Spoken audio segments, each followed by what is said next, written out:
Today is the 1st of April 2009. This is the second garden video blog that I'm doing at the garden at 298 Commercial Way. I did one on the 1st of March when things were just becoming into just waking up after the winter, and now we're a month on and the growing season is quite well underway, so we'll have another look today at what changes have happened in that month, and some of the nicer ones you can see even from here, which is over to the left there. We've got some really lovely yellow bushes in bloom, and also a kind of early flowering jasmine near the seat down there, which has been fantastic for the last 10 days or so with lovely fragrant flowers. So I'm going to go down in the garden and have a look at closer quarters as to what's been happening. So it's the 1st of April 2009. I'm now down in the garden having a quick look at progress since the last video blog on the 1st of March. Here we've got a new olive tree. There's a new one in the garden. We had it inside, but it was dropping leaves, so brought it out into the sunshine, and already the leaves have stopped falling. We've got some new ranunculus, these little flowers down here. Went and bought half a dozen of those down at East Street Market on Sunday, and they're looking as though they're settling in nicely. Got wallflowers coming out, quite a lot of growth on the honeysuckle here on the fence. We've got one anemone here, which is just about finished, but another one there coming. Daffs are just about on the way out now. Wallflowers are coming. We've got these lovely tulips, which probably will come out tomorrow by the look of it, and some more that might be out by, say, the weekend, which is nice. So certain things are already more or less on the way out, other things are coming through at various stages, and here we have lots of muscari, which are really big this year. I mean, they're always a feature of the garden at this time, but these are really quite giant. You can see each individual bell on the flowers, which is something that's not always the case. They're normally about half the size, so something must have gone right for them over the winter. So here we are in the thick of the pom-poms. The nice perennial evergreen bushes are growing nicely, and that fir tree billowing nicely in the wind. On the bed over this side we've got one or two plants I can't remember the names of, quite bushy herbaceous perennials starting to come back. Daffs and narcissi starting to be on the way out now. It's the beginning of April, so they've had their month.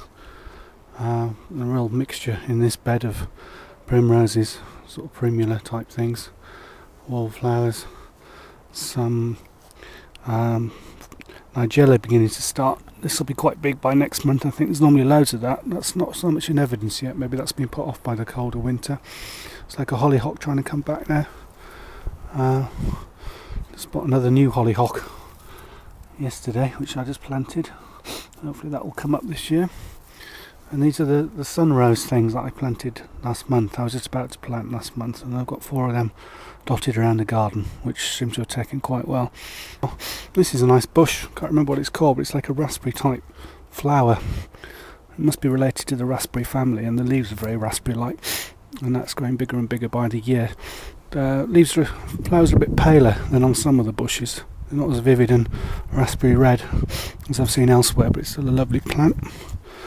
And down here, similar mixture of sort of primulas and wallflower primroses. Can't remember what all these things are, but they're growing nicely in herbaceous clumps. It's all looking rather nice. Dense bed of all sorts, really. Not exactly planned planting. Stuff that's evolved over the years, but the effect is nice and multicoloured and multi-textured. 1 or 2 things have died off. These are lovely big plants that grow about 6 foot tall vertical spines of purple flowers, and in fact I think we have some. These are what they should be like, and I think they seem to have died. Maybe they've been pruned back too hard, so I might have to get 1 or 2 more to replace those.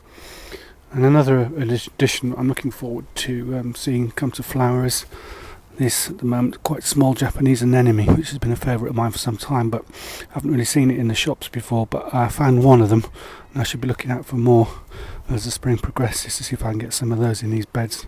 Nice tall white flowers that come out later in the summer. And just kind of finally, here's the fruit bushes coming back to life.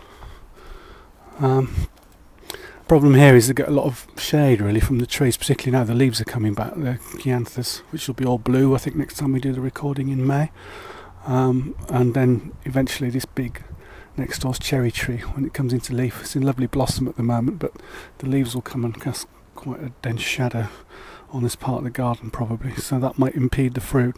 We get some fruit, but maybe not as much as we would like, so I might put a bit more organic fertiliser down this end and see if that has an effect.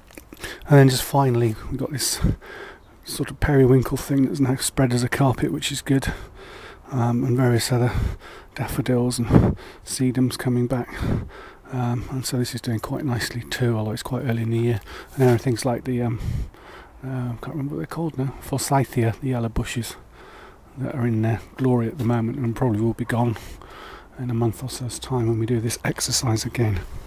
So just have a final panoramic look around at the general effect of the garden, and then just show a couple of plants that I'm going to put in over the next day or two. And this area here is my problem area. This is what I need to attend to. It's rather stubborn grass and long growing grass with deep roots that spreads itself all over, that comes through from next door's garden. I'm going to have a crack at that, I think, try and sort it out this year. But it could be quite a big task and maybe a thankless one. We'll see if we succeed. And things I'm going to put in general, some new strawberries now. We've got strawberries spreading all around the garden, but there's some new plants that I might put in that grassy area we're looking at if I manage to clear it out.